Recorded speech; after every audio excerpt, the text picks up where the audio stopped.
Mateus 24, conhecido como Sermão Profético ou Sermão do Monte. Do versículo 4 a 28, a igreja não está presente, é a grande tribulação. Do versículo 29 a 31, acontece a segunda vinda de Cristo. Do versículo 32 a 35, Deus fala com Israel através da parábola da figueira. Do versículo 36 a 44, ali ele fala com a igreja. Por quê? Porque ele fala de iminência. E todas as vezes que a Bíblia fala de iminência, ele fala sobre arrebatamento. Por quê? Porque a segunda vinda é precedida de sinais. Quando se fala em segunda vinda dentro da teoria pré-tribulacionista, essa segunda vinda ela é analisada sobre o ponto de vista de sinais. Aí entra os sinais de Mateus, entra os sinais de 2 Tessalonicenses, capítulo 2, onde aparece o filho da perdição, o Níquel, que é o anticristo, o terceiro templo. Então são sinais que tem que acontecer para que a segunda vinda aconteça. Já o arrebatamento da igreja não é precedido de sinais, ele acontece a qualquer momento e a qualquer instante. Então quando Jesus fala, trazendo em xeque a iminência, ele fala do arrebatamento da igreja segundo a posição pré-tribulacionista. Por exemplo, em Mateus 14, 36 diz assim: porém, daquele dia e hora ninguém sabe, nem os anjos dos céus, nem o Filho, mas unicamente o Pai. Ele fala de iminência. Ele fala de iminência. Então, entendendo melhor Mateus, segundo essa posição, nos primeiros versículos a igreja não está presente. Do versículo 4 ao 28 corresponde à tribulação. E a tribulação é dividida em duas partes. A segunda parte é conhecida como a grande tribulação. Observe que dentro desse interstício de tempo, para que se leve essa interpretação de que Deus está falando com Israel e não com a igreja, nós analisamos alguns elementos, alguns textos que levam a crer que Deus fala com Israel. Por exemplo, que essa fuga não aconteça no inverno. No inverno em Israel é um período muito difícil, muito frio. Ele fala também que não aconteça no sábado. Quem guarda o sábado? Israel ou a igreja? Quem guarda o sábado é Israel. Então ele diz que isso não aconteça no sábado. Ele fala sobre mulheres grávidas. Com frequência, mulheres grávidas é uma referência a Israel. Apocalipse capítulo 12 fala de uma mulher grávida que está para dar luz. Quem é essa mulher? Israel.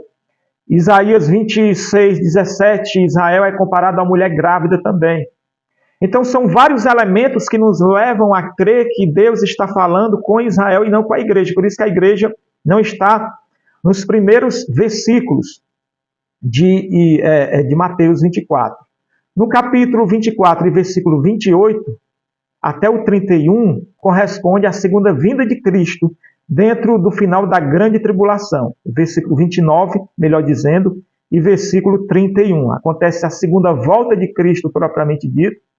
O ajuntamento de Israel será ajuntado dentre todas as nações. E Jesus ele sairá em socorro de Israel, porque Israel estará sendo perseguido pelo anticristo. Zacarias 14 diz que as nações do mundo todo, de todas as nações, cercarão Israel, e ali Jesus aparecerá, pisará sobre o Monte das Oliveiras, e ali Jesus aparecerá. E no versículo 36 em diante, Jesus passa a falar da sua volta de forma iminente. Então leva a crer que quando ele fala de forma iminente, quando fala de iminência, ele fala do arrebatamento da igreja.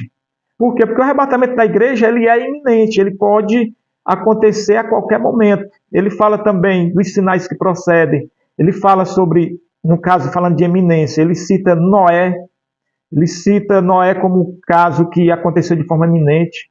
Mateus 24, 44 diz assim: por isso estáis vós apercebidos também, porque o Filho do Homem há de vir a hora em que não pensais.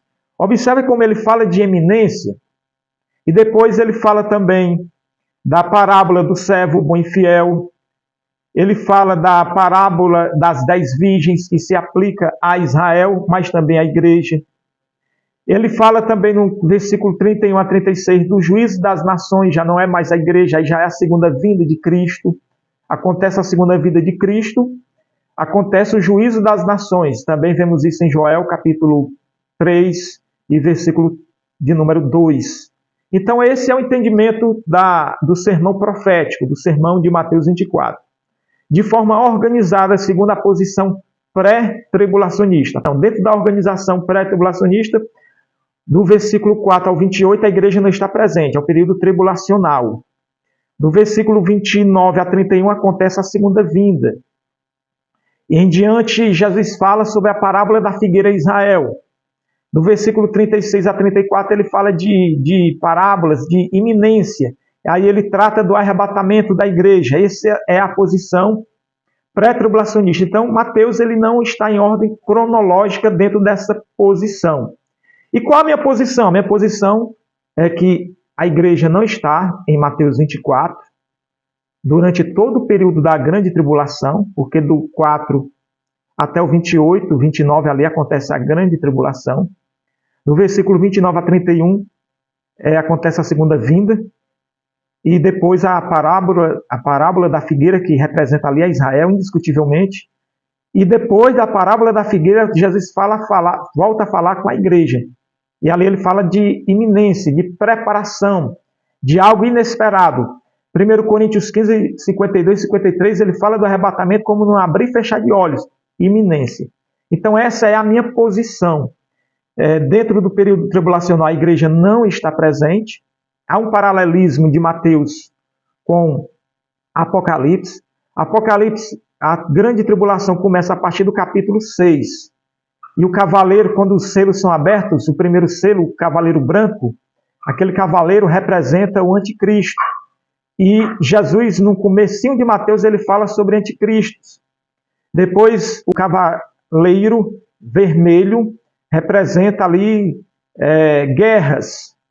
E Jesus fala de guerras em Mateus. O cavaleiro preto fala de uma balança.